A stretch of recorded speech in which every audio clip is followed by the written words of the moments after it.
ওলামাদের অনেকেই বই নিয়ে ঘুরতেন।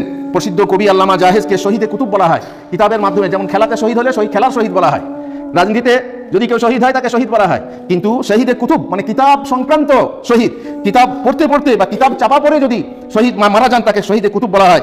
শয়ন পালং এই দুই পার্শ্বের স্তূপীকৃত বই চাপা পড়ে, দুদিকে ছিল শুয়েছিলেন, বই চাপা পড়ে তিনি অতর্কিতে তার জীবন শেষ করেছিলেন, এই জন্য তাকে শহীদে কুতুব বলা হয়। বিখ্যাত মুহাদ্দিস ইমাম মুসলিমের ব্যাপারে আপনারা জানেন, যারা এই মুসলিম মুশারি পড়েছেন, যারা পড়িয়ে থাকেন তারা অবশ্যই জানেন তাকেও শহীদে কুতুব বলা হয়। কারণ কোন এক মাসালায় অনুসন্ধান করতে করতে হাদিসের পাতা উল্টাতে উল্টাতে বেঘরে তিনি খাচ্ছেন আর পড়ছেন, আর খেজুর যখন বেশি খাওয়া হয়েছে, সেই বেশি খাওয়ার ফলে তিনি পেটের পীড়ায় ইন্তিকাল করেন। এখনকার আলেমরা বলছেন আসলে ব্যাপারটা ছিল ইমাম মুসলিমের সুগার ছিল, এখন ধরা পড়েছে সুগারের কথা।